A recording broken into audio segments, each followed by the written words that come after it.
Uh-oh. For the first time ever, and this is the most amount of people I've ever done a show with, ever. It's not done. There's more still coming. It's unbelievable. We got Brockhampton in the house. Can you round of applause for yourselves, please? I'm here to talk about music. I'm here to talk about how it happened. I'm here to talk about the future. I'm here to talk about what moves you, what you love.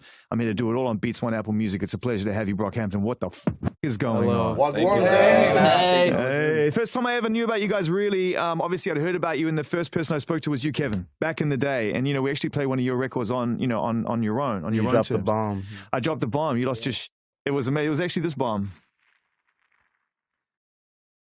All right, listen, you know, much has been kind of talked about amongst your fans about how this whole operation came together.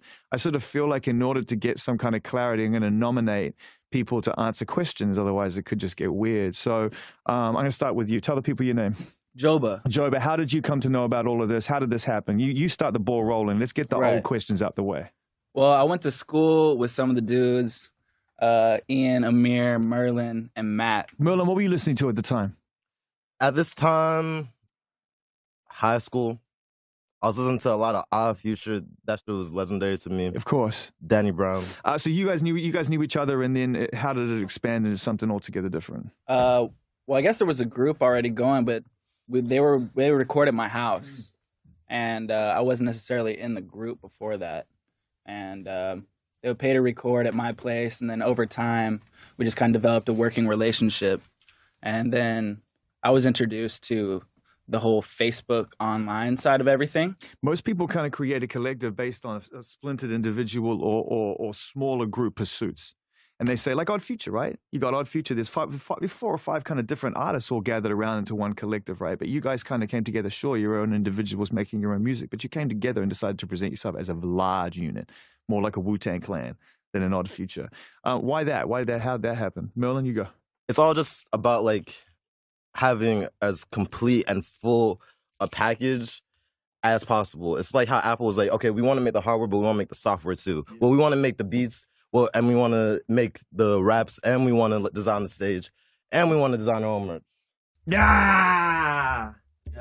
I keep looking at this huge list of Brockhampton records that I've got lined up to play, and man, we've thrashed every single one of them, and I'm kind of stunned, like the collection. Like, I know you're coming up to the 3rd installment, but there's like banger after banger after banger after banger. You've been super prolific.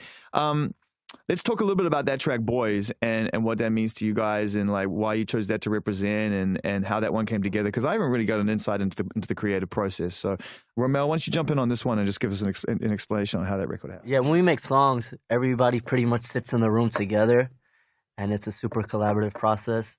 So basically, Jabari, he's not here right now. He made the beat. Yeah. I record everybody. So you're chief engineer? I guess like when it comes to recording, yeah. I also produce a lot of songs too. Yeah. Joba handles all the mixing though, so he's like main engineer. But anyways, Jabari sent the beat over, and we were all everybody was in my room, which is the studio. And you actually sleep in that room as well? Yeah, when I can.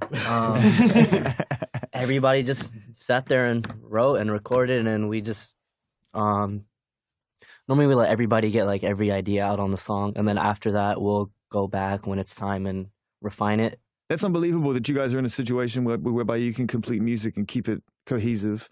Are there times, though, hands up if there are times when you have to actively, you don't have to say when or how or what, when you have to actively push yourself to fall back because you know it's for the better of the song, even though your instinct's saying otherwise. That must happen, right? I mean, we all trust each other. Right. You have to have a different type of trust in each other's craft and artistic ability in order to be able to say, okay, this person knows best. Like, they know what they're talking about when they say, okay, there might be a little bit of too much of this on this song. We need a little bit more of something else. And, like, when it all comes together at the end of the day, when the whole album is, like, a Brockhampton package, everybody gets their moments to say everything they need to say. All right, we're going to continue to hang out with Brockhampton right here. We've got pretty much the entire squad up in here. Who's missing? Jabari. HK. And HK? That beat is nuts. Man, I'm really thrilled to have all you guys up here in the studio, you know, right across the board. How did the gathering of everyone from different parts of the world and different parts of the United States of America and all around the place actually come together? Because it's fine if you're all online. How do you actually make a decision as a collective? You know, we're going to live together, we're going to create together. This is a unique experience. Well, I guess for me, the way I looked at it, it was all us taking a collective risk because there was like a purpose for where we were moving to, because we originally all moved to Texas. That was the first place that like the whole collective gathered into one place. Now it's because most of the people were already there, and Jobo was also going to school at Texas State. Like, it was a much bigger group before we had all moved to one place. Yeah. But when we all moved to one place, we kind of trimmed everyone who didn't take that risk. And all the people who took that risk and who have like stuck with it and been consistent are here with you right now. Wow, crazy. Let's get into the Brockhampton house then. Not literally, because I don't really know how open door that policy is. There's enough people in there creating. You can come anyway. anytime you want. Like, I don't want to spoil the mystery and the craziness, because fans often talk a lot about it. But give us some insight that you can as to what it's like to create as a unit, all living in this one space, making music in his bedroom. Yeah. It never stops. Like, every room, there's something happening. All the time. At all times, yeah. So it's like, for an artist, it's like the most inspiring place to be, I would say. Well, we put everything down when we're recording. Like, that's the moment where everyone expresses themselves like 110%. They get every idea down. And then, like, 2 weeks before we have to turn in the album, a few of us will sit down and like polish the entire record up or whatever and make it all make sense. And just condense some of the ideas and pick out the best ones. Like, I have to say, like, this sounds like the greatest place to live on earth. I feel that way. It is. I really It do. is, honestly. I guess I'm that really would be. thankful. I mean, at some point, people are going to grow up, right? Life, kids, families, whatever. That's all to play for. So we just get a really big So house. let's get a big house. It's like the Kardashians, generation on generation on generation on We get a generation. whole compound with different That'd be houses. fire. It never has to end. It I never has to. I really don't want it to. We got Brockhampton up in here in case you need any further reminding. All right, so we had the world record, we had Stains, which is just a whole other level, and we have Saturation 3, and it sounds like you guys are having fun with this now, because all of a sudden, everyone's freaking the fuck out. You guys are breaking up, and it's the last album, and all this stuff.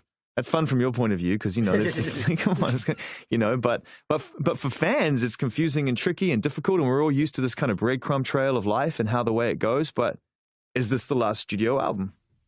Yeah. See, where it gets interesting is the term studio album. And it was also funny because, like, we make all our albums at our house. So everybody's like, It's like, this could be the biggest troll that you guys have had. doesn't it make it, like, way more epic, though? Like, Saturation 3, the last studio album by Brockhampton. It seems like such more of a moment than just, like, it's the end of the trilogy or end of the era. Even though everybody knows, like, it's really not our last album. Right, Last studio album. right. But you know what? It might be our last album. I don't really know what all this means. I think it is more interesting, to say that. But I kind of wonder, like, where it came from. It feels like if this was the last one, I'd be really happy. But it also feels like we have more to say, so I don't think it's the last one. But at the same time, we do whatever we want in the moment. So we might be like, hey, we're off it. Like, let's just do this last tour. And that was fun. Do you sometimes sit around and you sort of laugh to each other about how you kind of cracked it? To sit around and actually be able to create like that? We haven't really had the time to, like, haven't even reflected. reflect. Nah. But I think something that's important to say is that we grew up listening to artists who perfected their albums, who, like, made the perfect album. Like and, who? like Kanye, Kanye West, West. Frank My Ocean. Beautiful Dark Twisted like, Fantasy. but a Is lot that of, your favorite? Okay, so we go around the room real quick on Kanye, just real quick as a sidebar. Favorite Kanye record, and I'll go at the end. What's your favorite Kanye record? I like Twisted Fantasy. Twisted Fantasy? Jesus. Graduation. Graduation? It's a tie for me. Just 'cause it's you, just 'cause Jesus it's when you. I'm pissed off. Yeah. And the MBDTF any other time. Okay. Late Registration. Yeah. Twisted Fantasy. Yeah. Jesus. Yeah. Twisted Fantasy. Yeah. Late registration. Yeah. Late Reg. Yeah. Late Reg. Jesus. It's crazy, that record to me. I can't believe it. Wow. Radical. He We wasn't were afraid. standing in the kitchen the other day reciting lyrics from Jesus. Yep. we were actually doing it. Who were the other people? Sorry for the sidebar. Let's get back to that. Frank Ocean. Yep. Can we talk about Blonde for a second? Does anyone else sort of feel the same way? Like, it's kind of a magic art for me, what Frank Ocean does to some degree? Yeah, For sure. Very magical. I think it's like a lot of it is like just like the whole idea of what he does. Like, it's just like on a completely different level.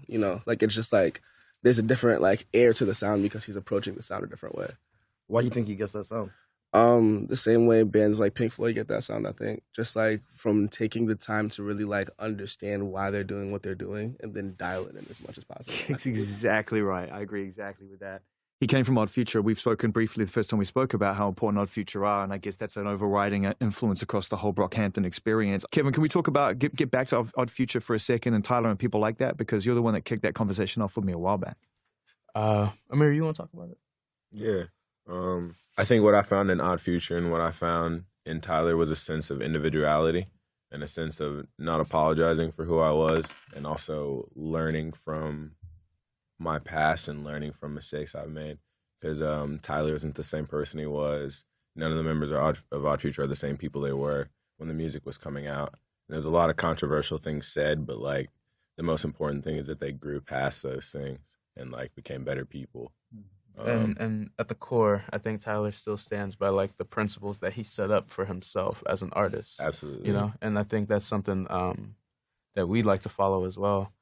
And we take from that philosophy, and also something Tupac used to do, where he would have everybody in the studio, all his homies record, no matter like who you were, you put something on the song. You know what I mean? And I think we take that and apply that to like us making Saturation. And John's like our day-to-day and tour manager, and we had him singing on the song. It was kind of bad, but it was amazing. I loved it. I thought it was genius. It doesn't matter. Exactly, it doesn't matter. Genius. It doesn't matter. I know producers who deliberately put whack shit on records because it's more memorable than all the perfect shit. Yeah. They'll put things in there like, like, what was that? Is that a chicken sound? Dude, trust me, all anyone's going to hear is the chicken sound. Just like what John was doing. Wow, that was amazing. We're going to come back and catch up with Brockhampton. We're getting warmed up here at Beats1, man, with a great collection of artists right here. This is Apple Music. Let's do it. I want to talk with Brockhampton right now. They're with us on Beats1 Apple Music. This is a nice Christmas present for me and for fans. Hopefully everyone's getting some really cool information out of it. I don't want to fuck it up, though. I don't want to spoil Brockhampton for people either, so I'm trying to keep it within the framework of what's natural for you, right? Because people love the fact that you don't do much. Just keep it simple. Let's talk about independence, because I'm sure you've been offered record deals. I'm sure people have come and said to you, hey, man, this is exciting what you guys are doing. Do you meet about these things? Is it just an unspoken rule that you don't do it? Just who's going to talk to me about this? Because it's important that other artists listening to this get inspiration from this. The way I look at it is we do everything ourselves, and it's going perfectly fine. So there's really not a reason to like bring in people that really probably won't understand what we're doing. Yeah, we don't. Yeah. I don't want to get it twisted. We don't do everything alone. You've handpicked a few people to help you out. Exactly. It's just the only thing we don't really have is a partnership with a record label. And that's because you don't see the need for one. We don't. I mean, yeah, we do all that stuff at home, like creatively. So, who's the cook in the house? Postmates. Shouts to Postmates, man. If anybody's listening around the world. We don't discriminate. Uber Eats, Seamless, all y'all. We love all you guys. if you want to give me like free delivery for life, I'm here. Brockhampton with us in the house. Apple Music, Beats1, Saturation 3. Their last studio album? And you know what? Yeah, this is our last album. Yeah. Okay, so if this is your last album, let's talk about it. If you had too many songs on one that made two, where did 3 come from? Pretty much all brand new songs. And we put out this box set. It comes with all 3, the first 3 records, and then there's also another CD in there that has demos. So there's like 21 songs. Even though we made like hundreds of songs, we had to pick like 20 versions that could be good demos to present to the world. So you'll hear some of those records eventually, and yeah. If you think about the people who love music, they're the ones that are going to be on the playlist diving in and searching for more. The people who are more passive are going according to just whatever is put in front of them. You have to create this magic and romance around music, right? That's why we all got into it. Yeah, it's also strange because we're starting to get like, what did you guys call it? Like casual listeners. Because for so long, so many of our fans were like obsessed. There'll be people at our shows who, just based off of things they say or how they treat people, they are clearly not like a real Brockhampton like stan or fan, which is kind of strange to us because all the people that we love, like we're stans, we're hardcore fans. We're not really. We wouldn't go to a concert just because we're a casual listener of somebody. Because those are the people that like music, and right now they like you. And here's a really freaky thing that could like twist your melon altogether. That's called success. when you get people showing up that aren't hardcore fans en masse, that's called Nirvana. Right? That's what messed Kurt up, was that he was playing in front of people that only knew one song and didn't really understand what the actual ethos behind the band was, and thought that it was this violent thing when it was supposed to be this healing thing and this therapeutic thing and this feminine thing. Couldn't understand why people were beating the shit out of each other at a Nirvana concert. Couldn't understand it. Because they got big. Mad, right? Maybe that's why you want to break up. Maybe you're afraid of success, Kevin. I definitely am. You are? I am too. Yeah, a lot of us are. Yeah, so you have an isolationist streak. Yeah. It's interesting. I just want to be alone. You picked the wrong band.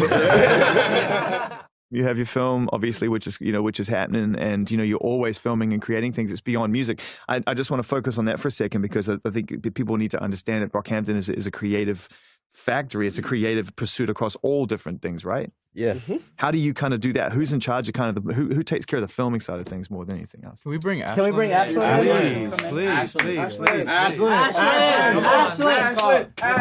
Come on, bring him in.